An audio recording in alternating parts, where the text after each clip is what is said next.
Кутмандуу кечиңиздер менен урматтуу телекөрүүчүлөр жана Эл ФМ радиосунун угармандары, назарыңыздарда Күн маек программасы менен студияда мен Бакыт Сакыбаев. Кыргызстандыктар эми пенсия топтомдорун ипотека жана дарылоо төлөмдөрүнө төлөп өзүлөрүнө керектесе болот. Социалдык фонддогу мындай жаңы программа дегеле акыркы кездерде жасалып жаткан жаңы кадамдар туурасында сурап билүү үчүн биз студиябызга мейман чакырдык. Сиздерде кайсы бир суроолор жаралып кала турган болсо 67 11 41 телефонуна түз жазсаңыздар болот. Бизге мейман катары Кыргыз Республикасынын социалдык фондунун коомчулук менен иш алып баруу башкармалыгынын жетекчиси Жеңишбек Букамбетов келген. Жеңишбек мырза, саламатсызбы? Куш келипсиз студиябызга.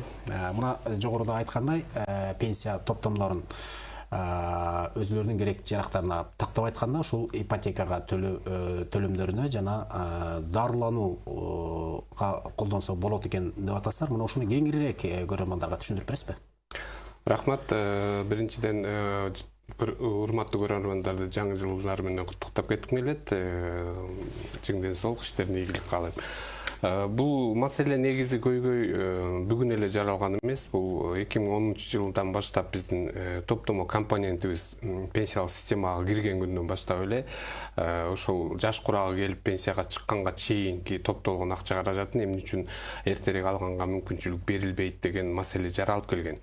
Ошол себептен эми бардыгына бергенге анда бул системанын иштешине мындай коопсуз болуп калат. Ошондуктан система келечекке жакшы инвестициялык киреше алып келиш үчүн ошол каражаттар бул нак акча болгондуктан бул каражаттар топтолуп ар бир адамдын айлыгынан 2% өлчөмүндө кармалып, анан өзүнчө бир фондко, пенсиялык топтомо фондко каржыланып, жана мамлекеттик баалуу кагаздарга, банктык депозиттерге салынып, ошол адамдын акча каражатынын үстүнө үстөк инвестициялык киреше алып келсин. Кийин пенсияга жаш курага келгенде пенсиясына дагы бир жардам катары пенсиянын 4-чү бөлүгү болуп төлөнүп бериле турган шарттар каралган болчу алгач.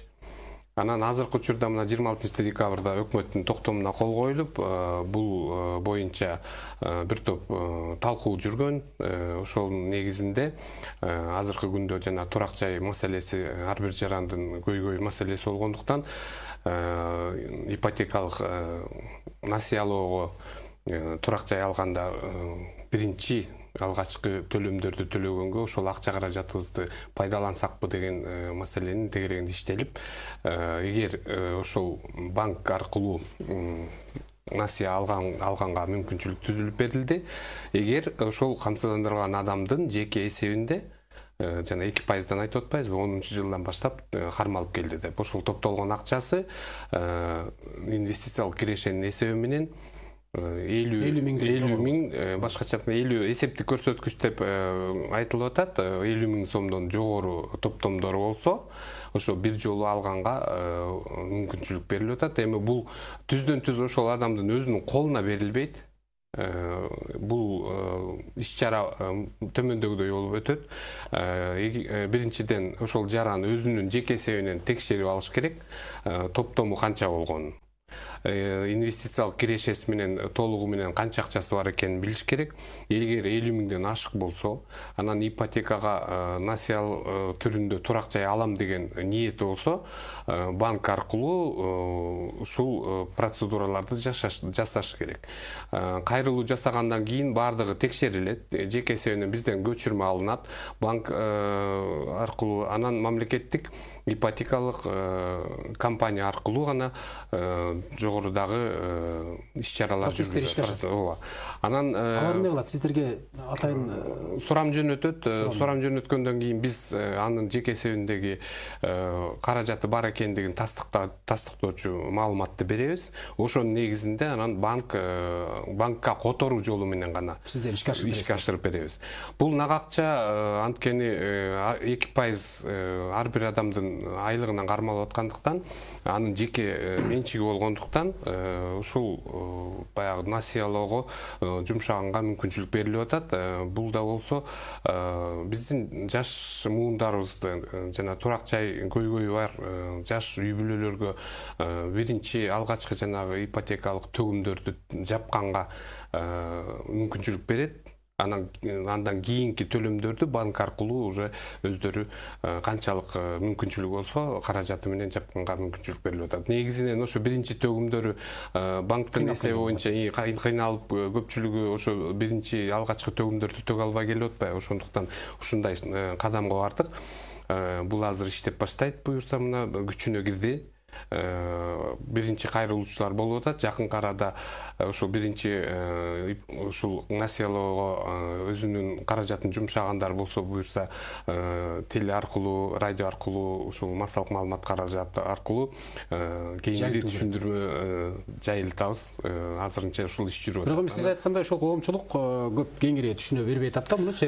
Бул эми жаңы нерсе оңой менен кабыл алыш кыйын го. Анткени биз буга чейин пенсия жаш курагына келгендерге гана, пенсияга чыгып аткан адамдарга, анан пенсионерлерге, андан сырткары сырт жака туруктуу жашаганга чыгып кетип аткан адамдарга эле берип жүргөнбүз. Анан эми Кудай сактасын, бирок жана каза болуп калгандардын мураскорлоруна берип жүргөнбүз, төлөнүп келген. Ал эми башка учурда пенсия жаш курагы качан келсе, жалпы негизде ошол убактан гана алганга мүмкүнчүлүк бар болчу. Азыр эми бул да жакшы кадам деп ойлойм. Биздин ушу негизги эле баягы турак жай ар бир адамдын чоң көйгөйү болуш керек, турак жайлуу болуш. Андан кийинки башка маселелер чечилиш жеңилирээк го деп ойлойм да. Ошондуктан жакшы түрткү болот го деп ойлойбуз. Анан бул бир эле жагы бул токтомдун. Ал эми экинчи жагы бизде мына оор ушуну өзүнчө кеп кылалы. Мына ипотека маселесин бир жолу сүйлөшүп албайлыбы? Сиз айтып атпайсызбы? Эми коомчулук түшүнгөндө бир жолу башынан түшүнүп алсын дегенде майда чүйдөсүнө чейин. 2010 жылдан берки деп атасыз. Ошону баса белгилеп айтып койсоңуз. Себеп дегенде элдер коомчулук бул система мындай да, 1964 жылга чейинки төрөлгөн эркек адамдар 1 январга чейин. Жана 1 январ 69 жылга чейин төрөлгөн аялдарды биз бул системадан 2012 жылдан баштап бошотуп койгонбуз. Анткени демек 2% взнос алынган эмес. Алардан азыр кармалып атат. Бул жаранда азыр кармалып атат. Бирок толугу менен мурун пенсиялык фондко 8% төлөп жүрсө, анын ордуна азыр толугу менен 10% пенсиялык фонддун эсебине кетип атат. Ал эми андан жанагы көрсөтүлгөн жылдардан берки жаш муундарыбызга иштеген жарандарыбыз, алардын жеке эсебине кетип атат. 65 жылдан баштап 65 жылдан баштап эркектер, 69 жылдан кийинки төрөлгөн аял кишилерге жеке эсеп катышып атат. Азыр биз мына сиз экөөбүздөн айлыгыбыздан кармалган 2% биздин жеке эсебибизге түшүп атат. Топтомо фондко өзүнчө. 64 ылдыйкыларга мисалы эркектерден кармалган эмес беле ошол? 2010-11 жылы кармалган. Андан кийин 2012 жылдан баштап ушул категориядагыларды чыгарып койгонбуз. Анткени пенсия жаш курагына аз убакыт калгандыктан баягы топтогон каражаттарын инвестицияга салган күндө дагы мындай көрүнүктүү бир киреше алып келбегендиктен баягы кандай десек мындай кыймылсыз туруп калган акча сыяктуу болуп калбасын деп алардыкын толугу менен пенсиялык фонддун эсебине которулуп атат. Ошонун эсебинен экинчи камсыздандыруу бөлүгү катары эсептелип кийин пенсиясына кошулуп атат.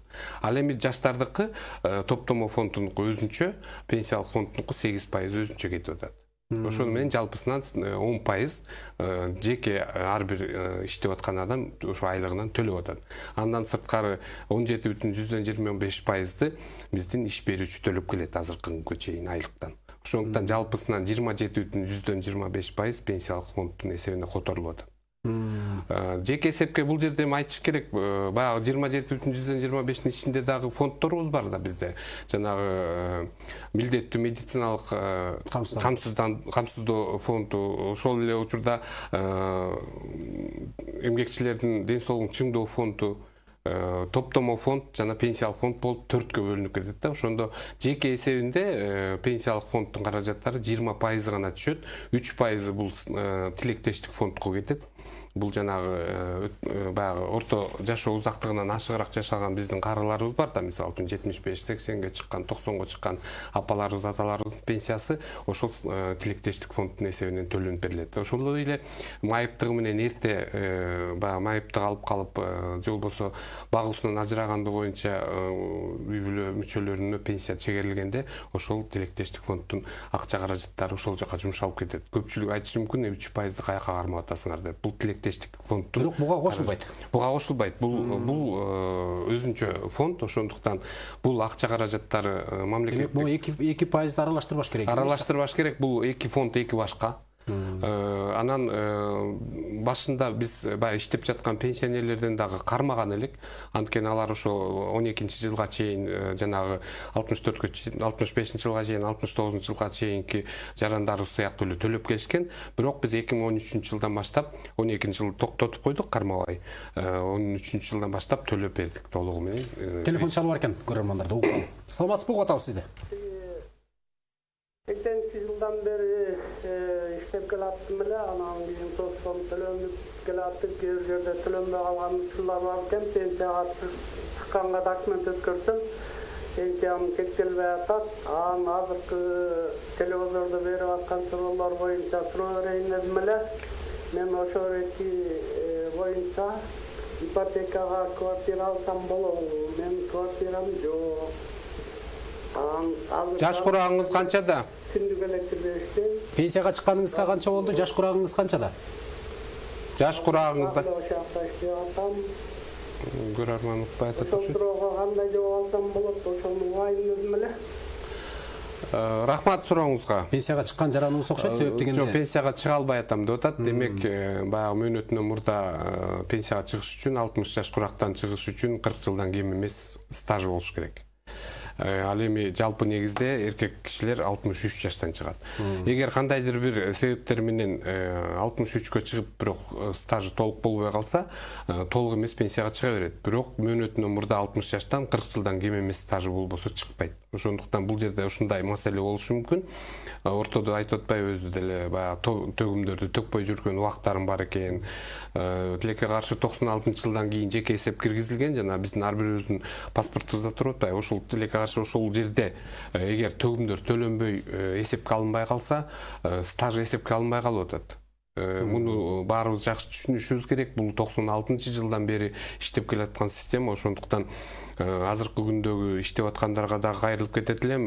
Өзүңүздөрдүн жеке эсебиңиздерди дайыма текшерип турсаңыздар, анткени көпчүлүгү баягы мындай жеке ишканаларда иштегендер же болбосо дагы бир башка бир формаларында иштегендер бар да, иштердин. Ошолорду текшерип турбасаңыздар, жеке эсебиңиздер толук болбой калса, стажыңыздар дагы түшүп калат дагы, кийин пенсияга чыкканга укук бербей калат. Анан эми 2010-жылдан баштап катышып топтолгон каражаты жанагындай суммадан ашыгыраак болгон күндө гана мамлекеттик ипотекалык компания аркылуу ошол компания ушул насыя бере алабыз. Эгер сиздерде ошондой топтому бар деген чечим гана чыкса, ошол учурда гана биз каржылап бере алабыз да. Ошондуктан биринчиден ушу социалдык фонддун аймактык башкармалыктарына барып, бардыгыңыздар жеке эсебиңиздердеги, эгер сиздер ушул топтому пенсиялык фондунда катышуучусу болсоңуздар, камсыздандырылган адам болсоңуздар, анда текшерип туруп, ошондон маалымат алып, андан кийин анан кайрылуу жасасаңыздар болот да. Эгер ага сумма жетпесе, бекер убарачылык болуп калат да. Ошондуктан туура түшүнүңүздөр. Бул 50 000 сом деген дагы бул эң төмөнкү өлчөмү. Ошондон жогору болсо, банктарга ошол биринчи алгачкы төгүмдөрдү жапканга сумманы билип алыш керек. Билип алыш керек. Биз эми ипотеканы айтып атып, экинчи маселени экинчи жагын калтырып кетпейли, убактыбыз бүтүп калып. Жанагы дарылоого кетүүчү каражат боюнча. Токтомдун алкагында жаңы ченемдер каралды. Ал боюнча тизмек түзүлгөн.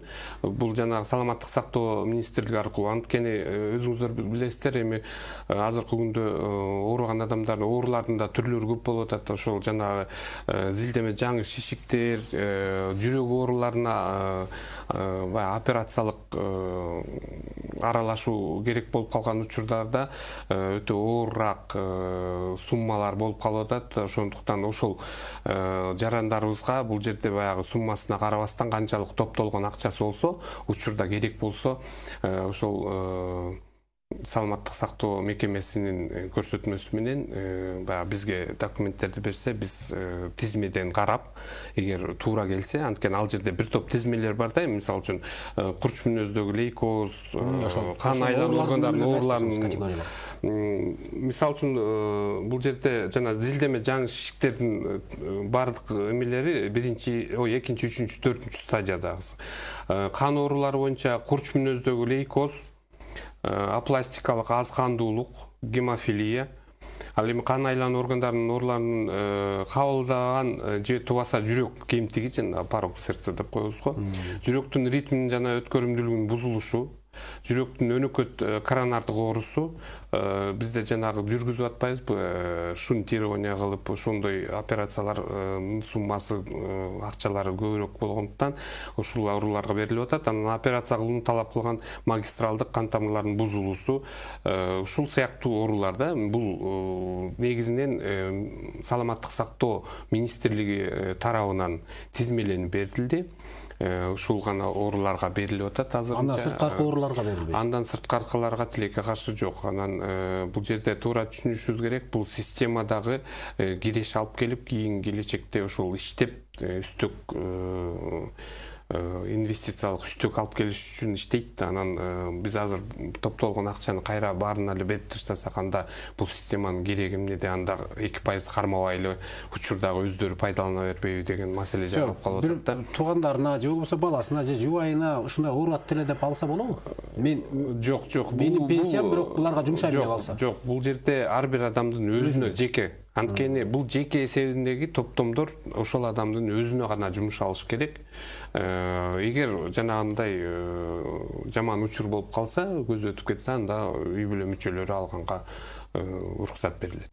Телефон чалып баркен, укпалуу. Саламатсызбы, угуп атабыз сизди. Алло, мына мен 66 жаштамын. Малышарына байланышадым сиздерге. Пенсияга чыккан 55 жашман. Эми дагы ошо 5-90 иштеп атам ошо. Ама кандай болот пенсия топтом деп атканда ипотека дегенибиз? Түшүнүктүү, Аксакал. Сиз азыркы учурда мен жана айтып кеттим, 65-жылга чейин төрөлгөн эркектер бул системага катышпайт деп. Ошондуктан сиз пенсиялык фондко төгүп аткан акчаңыздан пенсияңыздын эсебине жыл сайын 1-январдан баштап төккөн акчаңыздын боюнча кайра эсептөө жүргүзүлүп кошулуп берип турат. Ал эми топтомо фонддо сиздин акча каражаттарыңыз тилекке каршы жок. Анткени сиз бул системада катышпай элесиз. Ошондуктан баардыгыңыздар туура түшүнүп алыңыздар. Бизге да ушул пенсия жаш курагындагылар көп кайрылып атат. Биз түшүндүрмө иштерин жүргүзүп атабыз. 65-жылга чейинкилер, 69-жылга чейинки аял кишилер бул системада азыркы компонент кармалып аткан системага катышпай атасыздар. Ошондуктан сиздердин буга укугуңуздар жок. Ал эми жашыраак муундагылар өзүнүн айлыгынан 2010-жылдан бери топтоп аткан акча каражаттары болсо, ошонун эсебинен алса болот деп. Бирок 2 жыл бар экен да, 2 жылды биз ошону эсептеп берсе болбойбу? 2 жылды биз пенсияга чыккан учурда төлөп беребиз. Ал эми пенсияда болсо, кайрылса биз анысын да төлөп берип атабыз. Азыркы күндө мындай төлөнбөй калды деген учурлар жок. Анткени биз 2013-жылдан баштап төлөп баштаганбыз, үстүндөгү үстөк төлөм менен. Башында бир аз айырмасы бар эле, баягы инвестициялык кирешелерден айырмачып калган. Азыр аны дагы төлөп берип бүтүп калдык. Ошондуктан туура түшүнүңүздөр, баардыгыңыздарга төлөнүп берилип атат. Эгер кимдир бирөөлөр кандайдыр себептер менен албай калган, ошол убактагы 2 жылдыгыңар алынбай калса, кайрылыңыздар, райондук, шаардык башкармалыктар аркылуу кайрылсаңыздар, сиздердин эсеп счетуңуздарга которулуп берилет да, ошол менен алып аласыздар. Ипотеканыкы арыз өткөргөндөн кийин документтик ипотекалык компаниянын документтик жолжоболору бар бүткөндөн кийин банк аркылуу которуп берет экенсиздер. Ал эми жанагы дарылануу үчүн кантип кол калабы? Жок, ал жерде дагы ошол дарылоо мекемесине которуу жолу менен. Бул жерде баягы нак акча катары бергенге колго бергенге болбойт. Болбой атат, анткени көп учурда туура эмес жака пайдаланып кетиши мүмкүн. Анан эртеңки күнү кайра эле баягы көйгөй жаралып калышы мүмкүн да. Ошондуктан бул түздөн түз ошол жаранга максаттуу пайдалансын деген максат менен берилип атат да. Ошондуктан биздин да жарандарыбыз туура түшүнүп болуш керек. Анткени эми бул баягы айда жоктон берилип аткан нерсе болуп атат. Анткени мыйзам бул боюнча башында биз пенсияга чыккан жаш куракта гана берилсин деген болчу. Анан учурдун талабы экен, ушундай учурлар болуп калган үчүн жарандарга жардам катары өздөрүнүн акчасын ошо эртерээк алганга мүмкүнчүлүк түзүлүп берип атат. Анан суммасы түздөн түз ошол төгүмдөргө жараша болот. Муну туура түшүнүш керек. Анткени айлык акы төмөн болсо төлөмдөрдүн өлчөмү да аз болот. Айлык акы канчалык жогору болсо, ачык көрсөтүлүп төлөмдөр төлөнүп турса, ошончолук сиздердин топтогон акчаңардын өлчөмү, каражаттарыңар көбүрөөк болот дагы. Биз ошол каражаттарды тийиштүү багыттарга жумшап, үстүнө үстүк төлөм түшүрүп бергенге аракет кылып иштеп атабыз. Биздин атайын мекемебиз бар бул боюнча иш алып барган топтомо фонду боюнча. Алар дайыма ушул аукциондорго катышат, баалуу кагаздарды сатып алат, баягы узагыраак мөөнөткө, жакынкы мөөнөткө канчалык жогору пайызда биз салсак, ошончолук жарандарыбызга көбүрөөк үстүк төлөмдөр кошулуп, кийин ошо пенсиясына дагы жардам болот. Демек 20 миң түшүнүктүү болсун, 20 миң сом алгандар 2 миң сомдон айына топтоп атат деген түшүндүрөт, Жок, ал 2%-тен болгондо ошондой болот да. 20 миңдики азыраак болуп калат да, ал 2 миң сомдон эмес. 20 миң сом айлык алып аткан болсом, маселен 2%, 10% 2 миң сом болот. 10% 2 миң сом. 2% 400 сом болот да, айына. 400 сомдон алып топтоп атат ошондо айына. 20 миң сом. Канчалык, мисалы үчүн 25 биз мындай анализ кылып карап көрсөк, бир 25-30 миң алгандардыкы ошол жанагы айтып аткан суммага жакындап барып калат экен. 50 миңден ашыгыраак 2010 жылдан бери топтоп коюшуптур. Анан анын үстөк төлөмү менен алганда ошо 50 миңден ар жак бер жагы болуп калып атат да. Анан эми бара-бара баягы айлык көтөрүлгөн сайын төлөмдөрдүн өлчөмү да көбөйөт, үстүндөгү кирешеси да көбөйөт да. Эми бүгүнкү күндө эми социалдык фонд өзүңүздөр баягы жооптуу болуп аткандан кийин Кыргызстандагы пенсияга чыкчулар, айлык алып аткандар канча акча сиздерге топтолуп атат, бардыгынан маалыматыңыздар бар да. Мониторинг жүргүзүп, канча акчаны чыгашалайт экенбиз, ошонун баарын эсептеп көрдүңүздөрбү? Себеп дегенде аз убакыт өткөндөн кийин өкмөттүн акчасы жетпей калбайбы? Бул жерде эми бул фонддун акчасы өзүнчө баягы фонд катары иштелгендиктен ал эсеби дагы өзүнчө, бул пенсиялык төлөмдөргө учурдагы жумшалбайт. Ошондуктан пенсиялык фонддун акча каражаты гана жана азыр учурдагы пенсияга төлөнүп кетип атат. Ошон үчүн биз шарттуу деп атпайбызбы системанычы. Анткени биз мисалы үчүн бүгүн төккөн акчабызды эртең ал акча жок. Анткени биз учурдагы пенсионерлерге төлөп берип коюп атабыз. Бирок жеке эсебиңизде ошол жөнүндө маалымат калып атат. Ошон үчүн биз жана жеке эсептен камсыздандырылган адамдын электрондук кабинети ачылып 1-июлдан баштап биз бул системаны да ишке киргиздик. Бир азыр 15 миңден ашык адам катталды. Ар бир жаран камсыздандыруу төгүмдөрүн төккөн жаран каттоодон өтүп, социалдык фондко бир жолу келип өзү каттоодон өтүп, баягы ачкыч алса, пароль деп коебуз го. Анан биздин сайтта ошону эмне кылып кантип катталыш керек, ошонун жол-жобосун айтып паспорт менен гана барат. Ал жерде паспортто ал кишинин жеке эсеби көрсөтүлгөн. Биз ал кишиге жеке кабинет ачып беребиз. Биздин сайт аркылуу электрондук жеке кабинетке каттоодон өткөндөн кийин жанагы ачкычты өзү гана билет. Биз ага беребиз. Мисалы үчүн 4 цифрадан турабы, 6 цифрадан кандайдыр бир комбинация ушул пароль болот да. Анан ал өзү гана билет. Аны үйүндө отуруп, же болбосо мобилдик телефон аркылуу деле ошол пароль менен биздин сайт аркылуу жеке кабинетине кирип, анан сурамдарды жасаса болот. Мисалы жеке эсебинен көчүрмөнү алып карап көрсө болот. Жанагы топтому фонддун акча каражатын көрсө болот. Азыркы учурда канчасы бар экен, канчасы анын ичинде инвестициялык киреш экен. Ушундай маалыматтарды алса болот. Анан эми ал электрондук кабинеттин дагы бир өзгөчөлүгү, мына жакында эле телевидение аркылуу көргөздүк. Алыстан туруп эле барбастан райондук башкармалыкка пенсия чектегенге арыз берип тийиштүү үйүнөн отуруп алып ооба эгер интернетке немеси болсо мүмкүнчүлүгү болсо байланышка анан ал жерден эмгек китепчесинин жана башка документтердин көчүрмөлөрүн сканировать этип туруп салып жиберет арызын берет ошонун негизинде биздин тийиштүү башкармалыктар чечим кабыл алып тез аранын ичинде пенсия чегерип берип атабыз.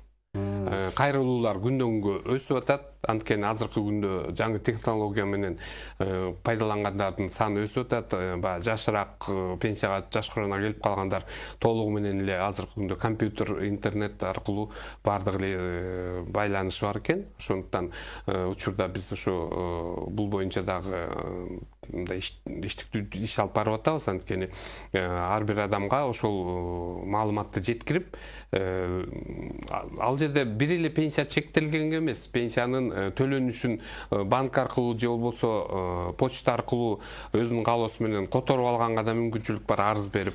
Менде дагы бир топ суроолор калып калды.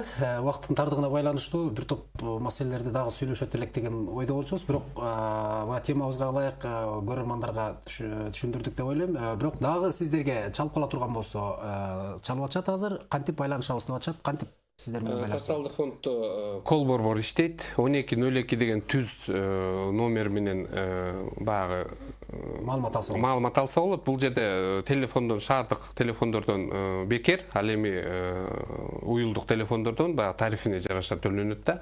Андан сырткары байланыш телефондорубуз бар, ишеним телефондору 57 66 61 54 33 16.